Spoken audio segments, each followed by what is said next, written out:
Hello friends, welcome back to my YouTube channel.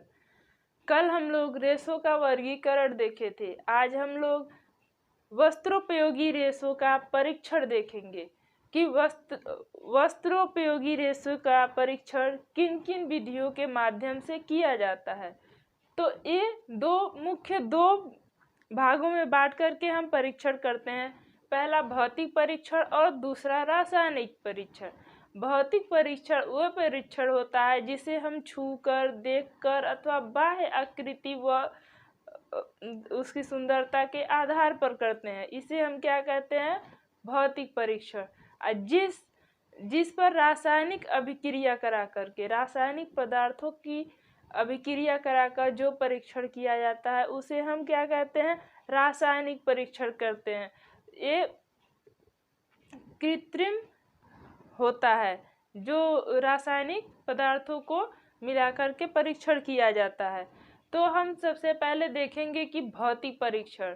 भौतिक परीक्षण में कपास का कैसे परीक्षण किया जाता है, लीलन का कैसे किया जाता है, रेयान का कैसे किया जाता है। इस प्रकार से फिर हम लोग रासायनिक परीक्षण पे आएंगे। तो हम देखते हैं कि कपास का भौतिक परीक्षण कैसे किया जाता है। कपास का भौतिक परीक्षण, कपास जो होता है वो देखने में भद्दा होता है, छूने में ठंडा और खुरदुरा होता है और फुज्जीदार होता है। इसमें क्या होता है? प्रत्यास्था का अभाव होता है।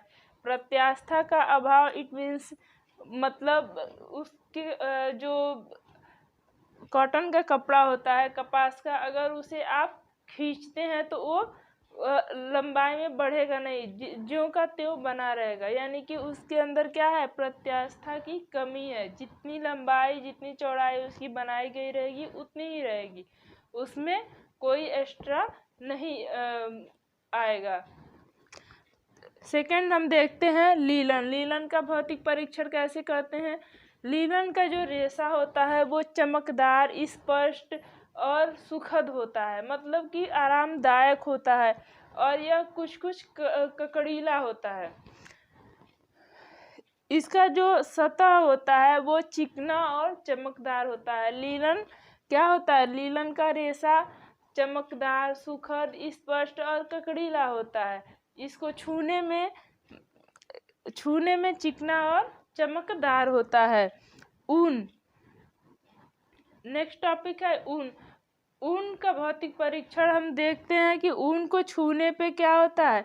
वो रोएदार होता है। ऊन छोटा और रोएदार होता है।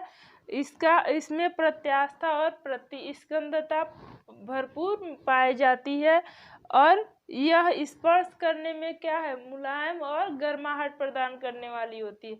आप लोग देखते होंगे कि जो ऊन होता है, ऊनी कपड़े होते हैं, वो बहुत ही सॉफ्ट होते हैं। तो इसमें क्या होता है? इसका स्पर्श करने से ही पता चलता है कि ये कितना हल्का और कितना गर्माहट वाला है। इसमें प्रतिस्कंदता और प्रत्यास्था दोनों पाए जाते हैं। यानी कि ऊन जो होता है, इस ऊन में पानी को सोखने की क्षमता भी बहुत होती है, और फैलने और सिकुड़ने का भी क्षमता होता है। यानी प्रतिस्कंदता और प्रत्यास्था दोनों पाया जाता है। रेशम हल्का और लंबा होता है। हल्का, लंबा, चमकदार व आकर्षण होता है। स्पर्श में मुलायम, सुखद व गर्म होता है। रेशम की जो प्रवृत्ति होती है वो भी मुलायम और सुखद होती है, छूने में गर्माहट देता है।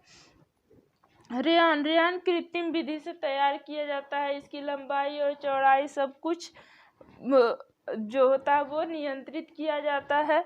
ये चमकदार और बाह्य रूप से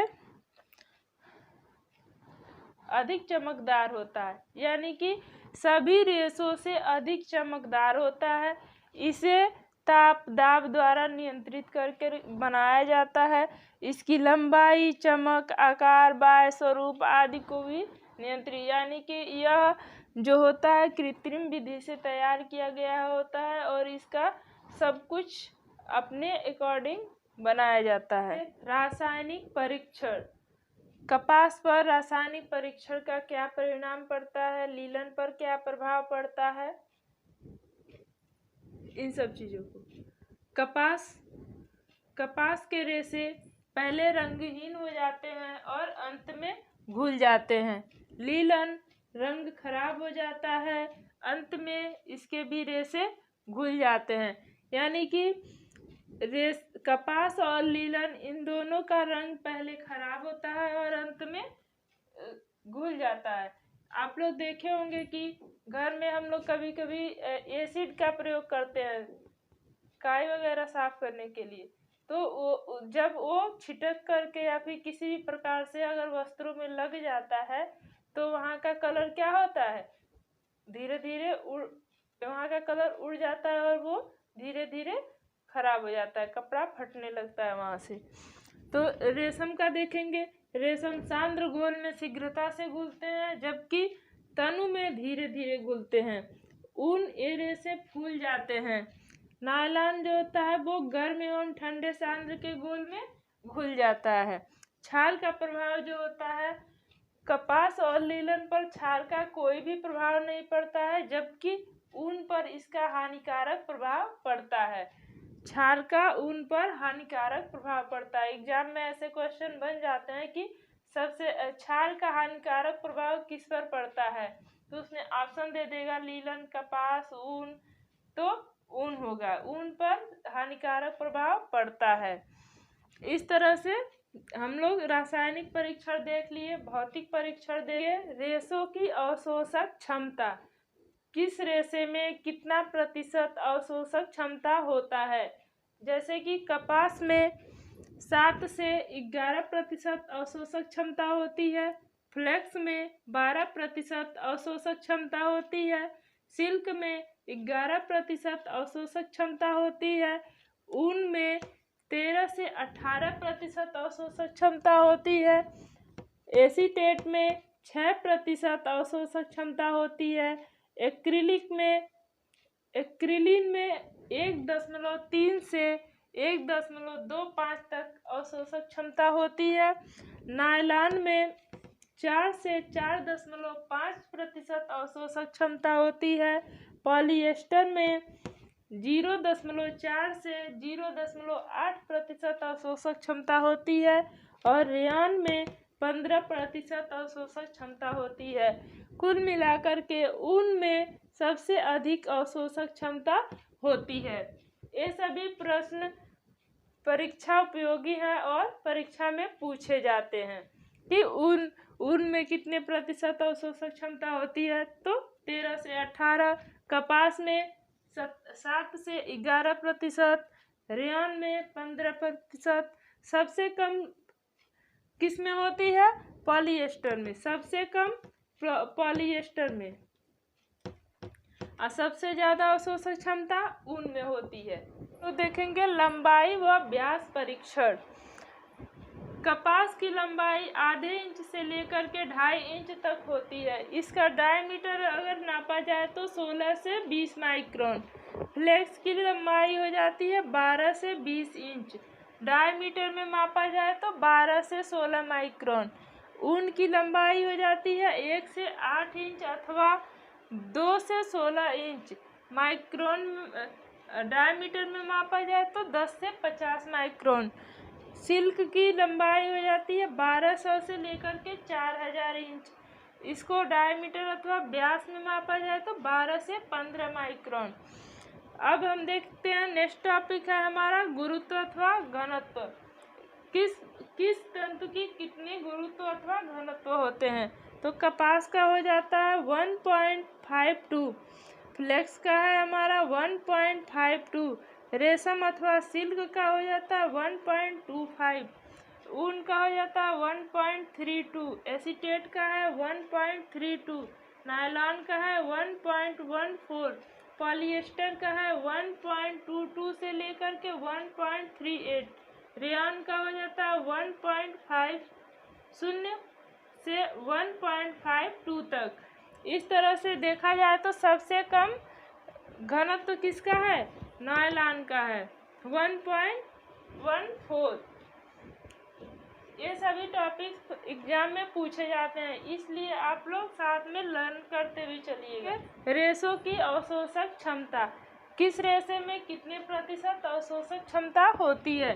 कपास में 7 से 11% अवशोषक क्षमता होती है, फ्लेक्स में 12% होती है, सिल्क में 11% अवशोषक क्षमता होती है, ऊन में 13 से लेकर 18% अवशोषक क्षमता होती है, एसीटेट में 6% होती है, एक्रिलिन में 1.3 से लेकर 1.25% होती है, एक्रिलिन में 1.3% से लेकर के 1.25% अवशोषक क्षमता होती है, नायलॉन में 4 से लेकर के 4.5% होती है, पॉलिएस्टर में 0.4 से लेकर के 0.8% अवशोषक क्षमता होती है, रेयॉन में 15% अवशोषक क्षमता होती है। अगर इसमें पूछा जाता है कि एग्जाम में सबसे ज़्यादा अवशोषक क्षमता किसमें होती है, तो ऊन में होती है। 13 से लेकर के 18% अवशोषक क्षमता ऊन में पाई जाती है। सबसे कम अवशोषक क्षमता किसमें होती है, तो पॉलिएस्टर में। सबसे कम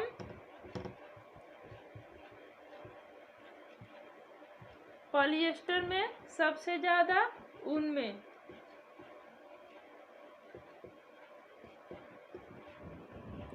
कपास में कितनी होती है, 7 से 11%। देखेंगे रेशों का काट परीक्षण। कपास का काट परीक्षण अनुप्रस्थ काट परीक्षण होता है, किडनी या कान के आकार के समान का। अनुदैर्ध्य काट इसका क्या होता है, चपटा, अंडाकार, ल्यूमेन और ऐंठनदार, यानी कि ये चपटा अंडाकार होता है, ल्यूमेन ऐंठनदार होता है। उनका अंडाकार सा गोल होता है और दूसरे पर छाई हुई सल्कें होती हैं, पतली पतली सल्कें होती हैं उनकी। रेशम जो होता है वो त्रिभुजाकार व गोल किनारे होते हैं। रेयॉन का अनुप्रस्थ काट होता है वृत्ताकार, दानेदार व लंबवत। फ्लेक्स का होता है षटकोणीय आकार का, यह बहुसतही और बहुताकार का भी होता है। नायलॉन व डेक्रान का जो होता है अनुप्रस्थ काट वो वृत्ताकार, डायमीटर में एक समान होता है। आर्लान का कुत्ते की हड्डी के समान होता है। इस प्रकार से हम लोग देखते हैं कि रेशम त्रिभुजाकार व गोल किनारे लिए हुए होता है। फ्लेक्स षटकोणीय आकार और बहुताकार का भी होता है। कपास का अनुप्रस्थ काट किडनी व कान के आकार के समान होता है। अनुदैर्ध्य काट कपास का चपटा, अंडाकार और ल्यूमेन ऐंठनदार होता है। परीक्षण। कपास का काट परीक्षण अनुप्रस्थ काट परीक्षण होता है, किडनी या कान के आकार के समान का। अनुदैर्ध्य काट इसका क्या होता है, चपटा, अंडाकार, ल्यूमेन और ऐंठनदार, यानी कि ये चपटा अंडाकार होता है, ल्यूमेन ऐंठनदार होता है। उनका अंडाकार सा गोल होता है और दूसरे पर छाई हुई सल्कें होती हैं, पतली पतली सल्कें होती हैं उनकी। रेशम जो होता है वो त्रिभुजाकार व गोल किनारे होते हैं। रेयॉन का अनुप्रस्थ काट होता है वृत्ताकार, दानेदार व लंबवत। फ्लेक्स का होता है षटकोणीय आकार का, यह बहुसतही और बहुताकार का भी होता है। नायलॉन व डेक्रान का जो होता है अनुप्रस्थ काट वो वृत्ताकार, डायमीटर में एक समान होता है। आर्लान का कुत्ते की हड्डी के समान होता है। इस प्रकार से हम लोग देखते हैं कि रेशम त्रिभुजाकार व गोल किनारे लिए हुए होता है। फ्लेक्स षटकोणीय आकार और बहुताकार का भी होता है। कपास का अनुप्रस्थ काट किडनी व कान के आकार के समान होता है। अनुदैर्ध्य काट कपास का चपटा, अंडाकार और ल्यूमेन ऐंठनदार। रेशा तोड़ परीक्षण। रेशा तोड़ परीक्षण में हम देखेंगे सबसे पहले कपास का। कपास के तंतु क्या होते हैं, सरलता से टूट जाते हैं और टूटे हुए दोनों सिरे छोटे छोटे ब्रश के समान अथवा दांत के समान दिखाई देते हैं। लीलन का क्या होता है? लीलन के जो तंतु होते हैं वो कपास की अपेक्षा जोर लगाने से टूटते हैं और इसके टूटे हुए सिरे असमान परत लिए होते हैं, चमकदार व लंबे दिखाई देते हैं। चमकदार, लंबे व नुकीले दिखाई देते हैं। ऊन का क्या है? ऊन के जो तंतु होते हैं वो मजबूत होते हैं, इसलिए वो ऐंठन लिए होते हैं, तो उनको तोड़ने पर उसके टूटे हुए जो दोनों सिरे होते हैं वो घुमाव लिए लहरेदार सर्पीला का दिखाई पड़ते हैं। रेशम के जो तंतु होते हैं वो टूटे हुए सिरे महीन, सूक्ष्म, चमकदार, सीधे दिखाई देते हैं। रेशम के भी तंतु ऊन की भांति मजबूत होते हैं, इसलिए उन्हें भी जोर लगा करके तोड़ने पर कैसे दिखाई पड़ते हैं? महीन, सूक्ष्म, चमकदार व सीधे दिखाई पड़ते हैं। रेयन का क्या होता है? रेयन के जो दोनों सिरे होते हैं वो टूटे हुए से वृक्ष की शाखाओं की भांति दिखाई पड़ते हैं। इस प्रकार से हम देखते हैं कि जो कपास होता है वो आसानी से टूट जाता है रेशा तोड़ परीक्षण में, और उसके जो तंतु होते हैं वो कैसे दिखाई देते हैं? ब्रश के समान दिखाई देते हैं। और लीलन के कपास की अपेक्षा ज़्यादा जोर लगा करके तोड़ना पड़ता है। इसके जो होते हैं तंतु वो चमकदार, लंबे व नुकीले दिखाई देते हैं। परीक्षा में इससे भी क्वेश्चन पूछे जाते हैं। देखेंगे सलवट परीक्षण। जब वस्त्र को मुट्ठी में दबा करके अथवा उंगलियों के बीच दबा करके कुछ समय के उपरांत छोड़ा जाता है तो उसमें सलवटें पड़ जाती हैं। इस प्रकार से सलवट परीक्षण किया जाता है। देखा जाए तो कपास में सलवट परीक्षण आसानी से पड़ जाता है और यह देर तक बना रहता है। लीलन में भी कपास की भांति आसानी से सलवट पड़ जाता है और ये भी देर तक बना रहता है। ऊन में बिल्कुल भी सलवट नहीं पड़ता है क्योंकि इसमें प्रत्याशा और प्रतिस्पंदता का गुण पाया जाता है। रेशम में कुछ सलवटें पड़ती हैं पर लटका कर रखने पे स्वतः दूर हो जाती हैं। रेयन में आसानी से सलवट पड़ जाती है और नायलॉन में बिल्कुल भी सलवट नहीं पड़ती, यानी कि नायलॉन का जो कपड़ा होता है उसमें जल्दी सलवट पड़ती ही नहीं है, इसीलिए यह कपड़ा आकर्षक व सुंदर दिखाई देते हैं। अगर मेरी वीडियो अच्छी लगे तो आप लोग ज़्यादा से ज़्यादा लोगों को शेयर कीजिए, लाइक कीजिए और कमेंट कीजिए और सब्सक्राइब करना मत भूलिए। Thank you for